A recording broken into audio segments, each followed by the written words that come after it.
Part 2, catching white people stealing. You gonna put that what you got in your pocket? Oh, we just seen you. Nah, girl, you see that bag? She thought she slick. You gonna put that back? Okay, I'm gonna tell them to check it in. Y'all have seen the video of that little white girl that got caught shoplifting, and then those two girls told on her, and then she went over there and like pulled their hair and hit them or something like that, and then went down the escalator. Now, when I first saw this video, I laughed. You know what I'm saying? I thought it was funny, just like everybody else.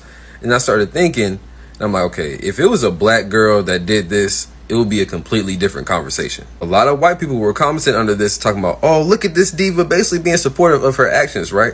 If a little black girl did this exact same thing, all those same white people would be like, oh, this is exactly what's wrong with our country. This is why we don't need black people here. Tell me I'm wrong. Tell me that I'm wrong. They would be calling that girl a thug and all type of shit, and we'd hear for weeks about how all black people are thieves and everything else. They would be using that video to justify their racism, just like we've seen time and time again. So actually the video's not that funny. You know what I'm saying? I don't want nobody getting in my comments talking about, oh, you're just making it about race, da-da-da. Y'all, I hate to break it to you, but everything is about race.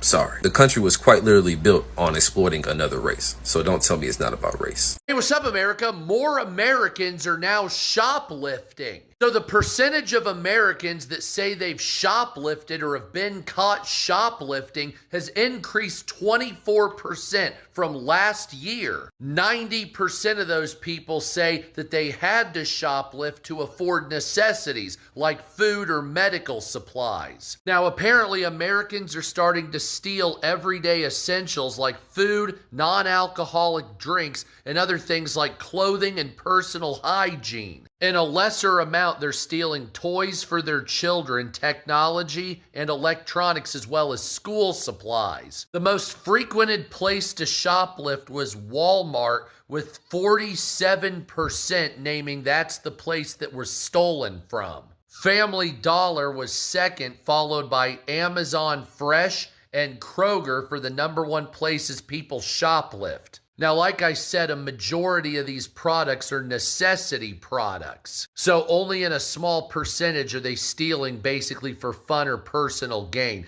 It's basically food, personal hygiene, or something to drink and clothing. So this is being fueled by high prices, high gas prices, and the inability for prices to ever stop going up. People can't keep up, so they're starting to steal. Hello everyone, welcome back to my channel. I hope you're doing great wherever you're watching us from. Now let's stop pretending this is simply about shoplifting, because if it were, the standard would be incredibly simple. Crime is crime. You steal something, you are responsible for stealing it. Nobody gets a free pass. But somehow the conversation changes depending on who is standing in front of that security camera. When a black person is caught stealing, suddenly social media detectives appear from everywhere. People start talking about black culture. They start blaming black family. They start talking about how black people are destroying America. One person's action suddenly become a referendum on an entire race. But then a white person gets caught stealing, and look at the language. Suddenly it's maybe they are struggling, maybe they are addicted, maybe they need mental health support. Maybe they are just young. Wait a minute. Where was that empathy 5 minutes ago? Where was the conversation about mental health when the person on the screen was black? Where was the conversation about poverty? Where was the conversation about addiction?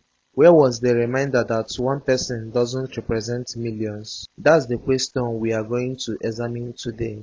Because you don't have to defend shoplifting to expose a double standard. I can say stealing is wrong and say that society treats black suspects differently. I can support accountability and oppose racial stereotyping. So let's look beyond the viral clips, examine the media reaction, and ask the uncomfortable question.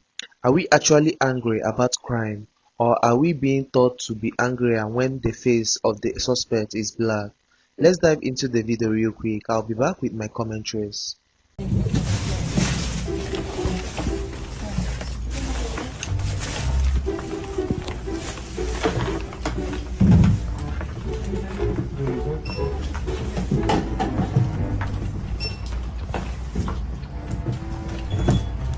Excuse me, but we must have forgotten to remove one of our inventory control tags. Please return to the service. All of these aisles were behind glass, so you have to push a button to something. I mean, and it's cleaning stuff. It's all of your personal care items. I mean, it's bananas. And like, this isn't a city Target. This isn't a Target that's even close to like a city. It's a suburban Target, huge parking lot. Like, I never see any homeless people out there. I mean, I realize. I'm gonna have to ask you to take the stuff out your purse. I'm gonna have to ask you to take the stuff out your purse. I seen when you put it in your purse.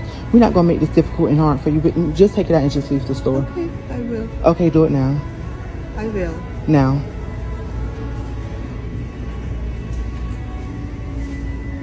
Hello? Yes. Do I gotta call the cops? No, I'm gonna go and put it Okay, come on. Okay.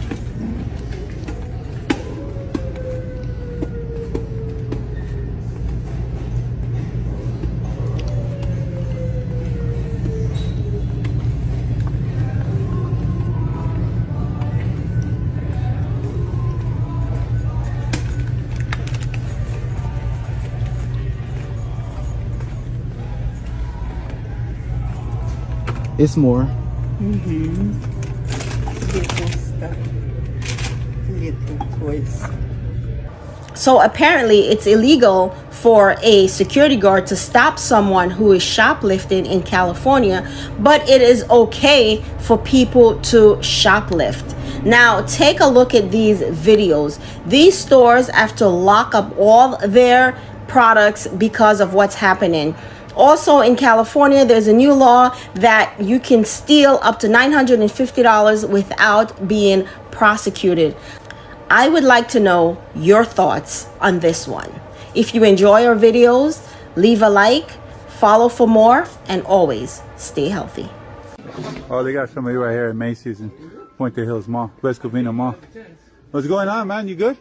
They're assaulting me. But what happened? They broke my wrist. They broke. You stealing or what? Or what happened? What's going on, man? They got a guy right here in the West Covina Mall at Macy's. Hey, hey, what's?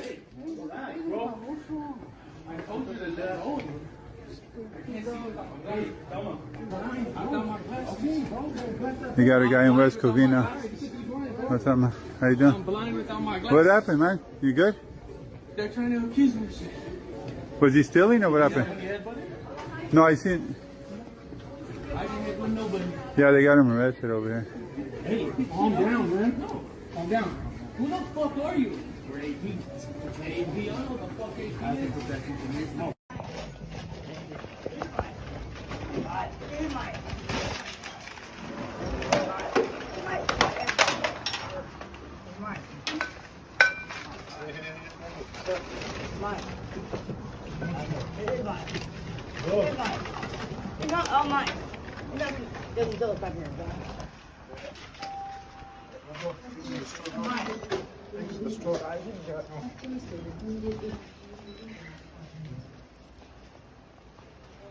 Oh my gosh, he was not letting them through the door. This security guard is being praised online for fending off a huge group of burglars that tried rushing into this Soho store. Rebelonging posted the video on their Instagram. They said in their caption that they have only been open for a week now. And they said that this woman, they attached a separate picture, was in the store a day before as well. They wrote at the end of their caption, "Thank you to our amazing security for keeping us safe," which is a very well-deserved statement because he was not letting them through the door. A serial shoplifter has been jailed after targeting high street shops including Greggs, Co-op, JD Sport and M&S in a one-man crime wave. 46-year-old Richard Brown admitted 20 thefts from shops which amounted to more than £1,500 worth of booze and food. Police were alerted to Brown plaguing supermarkets and shops around Nottinghamshire during the summer. CCTV caught him stealing from an M&S food hall where he took bottles of cognac and 2 bottles of rum worth £176. Brown admitted 20 theft charges and breaching the order and was jailed for 14 months.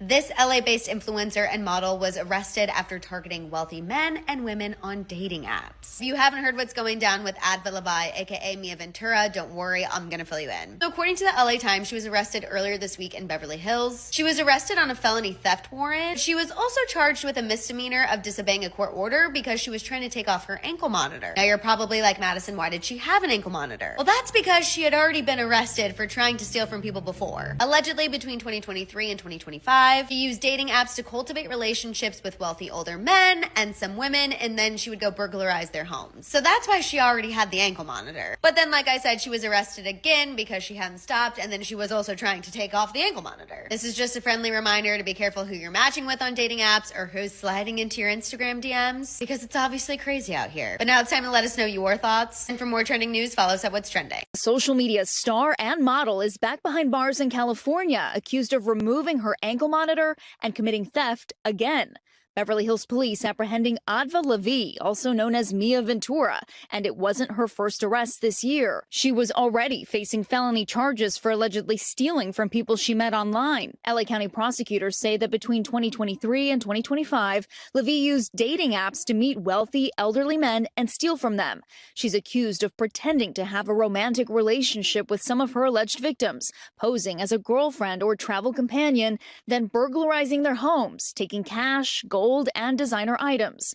Levy, who's made appearances in Playboy, Penthouse, and as an OnlyFans model, was arrested in March on 6 felony counts, including grand theft, burglary, and violent crime on the vulnerable, according to the LA County District Attorney's Office. Investigators initially putting out this bulletin with Levy's photo and images of the cars she had been driving in an effort to track down more alleged victims. Levy's attorney did not respond to an NBC News request for comment. She pleaded not guilty to all of the charges and was out on bail awaiting trial at the time of her arrest this week. The new theft allegations she's now facing or the potential charges haven't been made. Shoplifting to survive. And I say, who gives a fuck? A new poll by CBS found that 30% of Americans say that they have shoplifted in the last year. They report shoplifting everyday essentials like food, non-alcoholic drinks, and personal hygiene items. I wish these news stations would spend less time demonizing regular people struggling to make it and focus their energy on the corrupt and evil establishment who created this fucking environment we are living in. Let's focus on the government who refuses to help its own citizens, but finds billions of dollars to unalive kids all over the world. Let's focus on the greedy and immoral retailers who raise prices constantly to squeeze every penny out of a consumer base they know is already struggling. Let's focus on the tens of billions of tax dollars our government sends foreign countries every year without our consent, as they watch us struggle. Let's focus on the billions of dollars they have for war, but nothing to feed the fucking poor. The only time an American citizen is useful is when they are paying taxes to this bullshit-ass system. I personally won't be stealing, but if you ask me if I saw anything, I'm giving you back. You don't touch me. Hurry up. Co-op workers were left shocked when they caught a foul-mouthed shoplifter red-handed. She was hiding her loot in a secret skirt, and staff were staggered by how much she had hidden in there.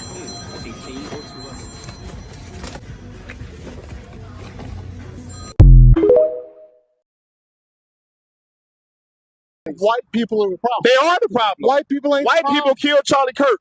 White people enslaved nations of people. White people ruined this country.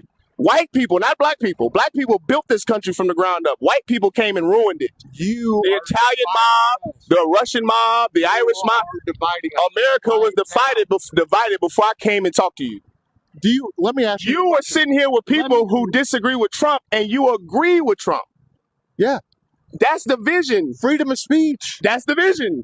I didn't divide you. No, you're saying black and white are different. What's the difference? So what's the difference between me saying that and what's his name? Stephen Johnson saying the Democrats are the problem. Is Stephen Johnson not dividing the country politically? 100%. Is Donald Trump not dividing the country politically? 100%. Is his office not dividing the country politically? 100%. So white people are the problem. Not some black man that's sitting out here asking interviews. I'm not dividing the country. White people are dividing the country. Hold on.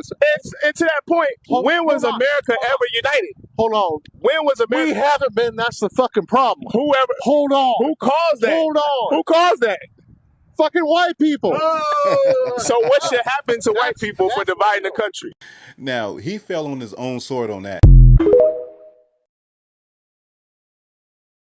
Hi, I'm Officer Jensen. Staff is concerned that you might have placed some items in your bag. We just checked out. Okay. You care if I check your bag? Well, I mean, I was at another store before I came here. Okay. I was at Dollar Tree. Is there something from Dollar Tree that would be in your bag? Probably. What would that be? Body wash or, I don't know. Maybe I'll get there. Would you have receipts for it? Somewhere, probably. Do you mind if I take a look? Yeah, go ahead. Okay. Can we just step over here and take a look?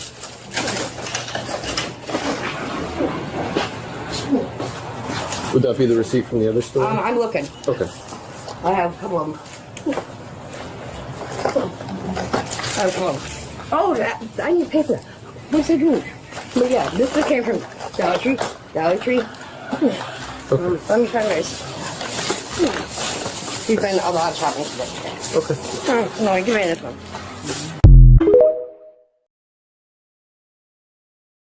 Authorities in South Jersey are trying to identify a woman who tried to shoplift a cart filled of merchandise from a Target store.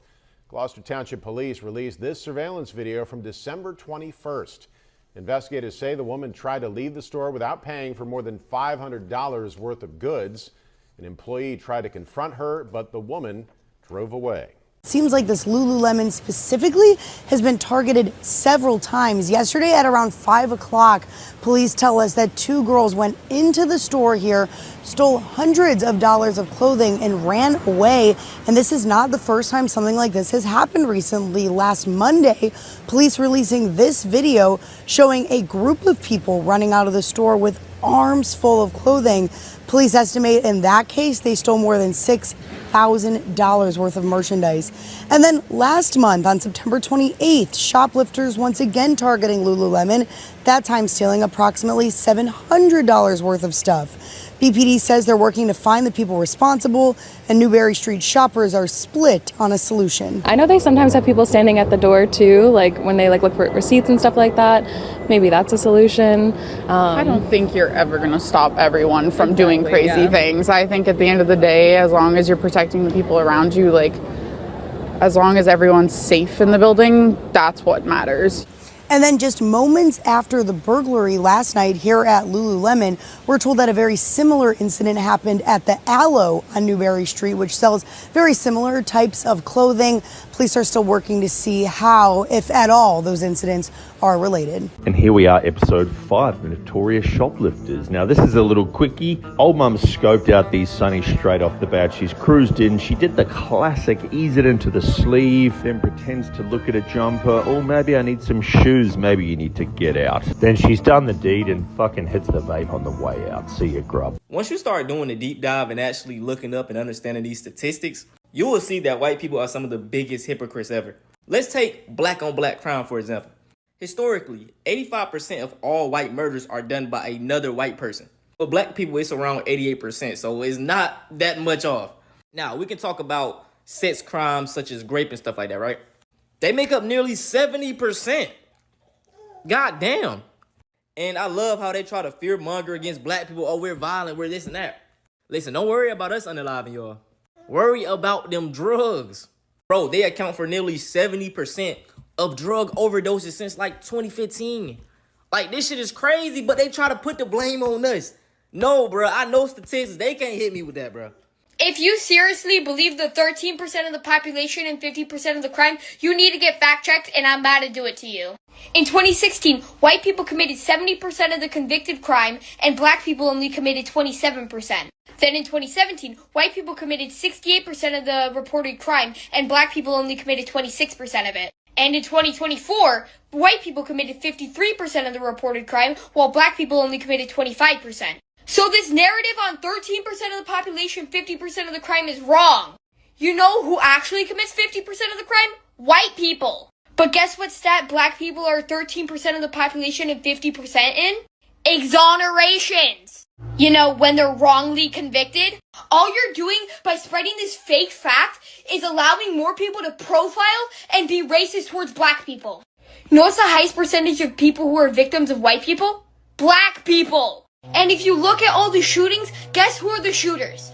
White dudes. So let's all think long and hard on who actually commits 50% of the crime. Issa Bako is right. The reason why white people aren't up in arms about the Epstein files is because there aren't any black people and they're fucking little girls. He's 100% right. If it came out that it was black men raping little girls, oh my God.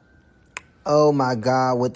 The only time that white people give a fuck about any crime is when it comes to black people. I fucking get it. Remember when they were killing us because we were looking at white women? Because we were looking at them? White Christian man says black people are so violent. It's funny, I posted a couple TikToks criticizing black people for being so violent, considering the fact that they only make up 13% of the population, yet commit over 50% of our violent crimes.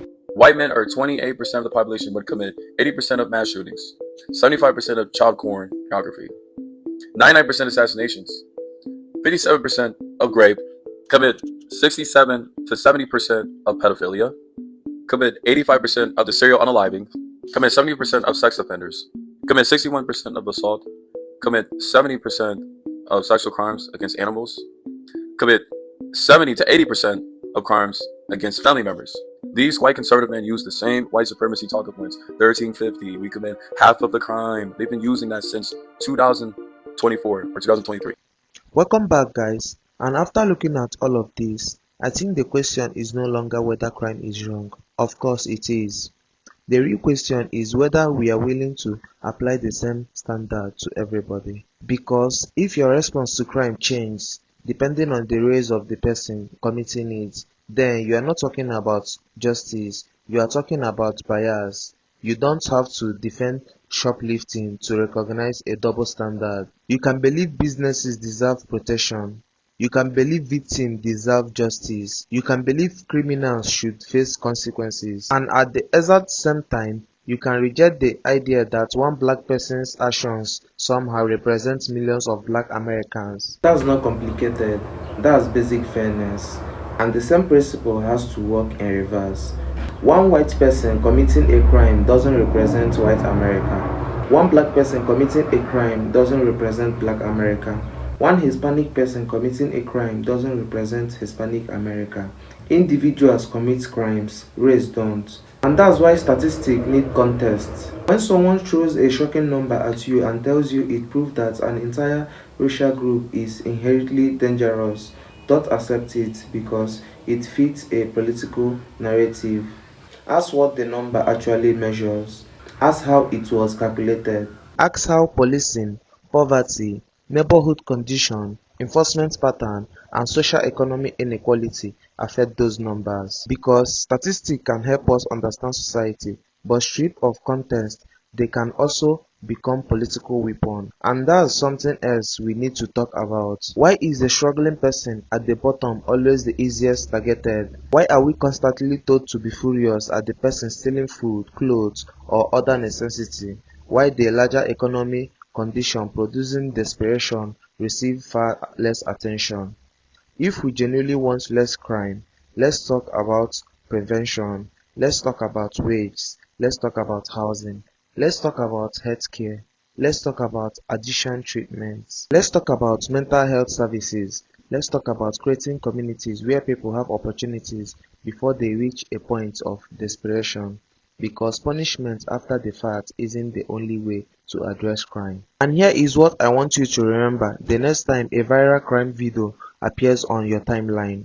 Don't just ask what happened, ask how the story is being framed. The conversation be different if the suspect look different. Would people be demanding collective punishment? Would the media describe the person as dangerous or troubled? Would we be talking about race or mental health? Those questions matter because outrage is profitable, fear is profitable, and racial division gets click. So don't let a 30 seconds viral clip convince you that an entire race of people is the problem. Look beyond the clip, look at the context, look at the pattern, and most importantly, demand consistency. If you are against crime, be against crime. If you believe in accountability, demand accountability. But if your outrage becomes dramatically stronger when the person on the screen is black, then we have to be honest about what we are reacting to. Because justice cannot depend on skin color, and if we are serious about equality, the standard has to be the same for everybody, every time, no excuse, no exception. Thanks for staying with me throughout the end of this video. If you are coming across this channel for the first time, please do well to like, subscribe to the channel, and turn on notifications so you don't miss future discussion. I will see you in the next one. Bye.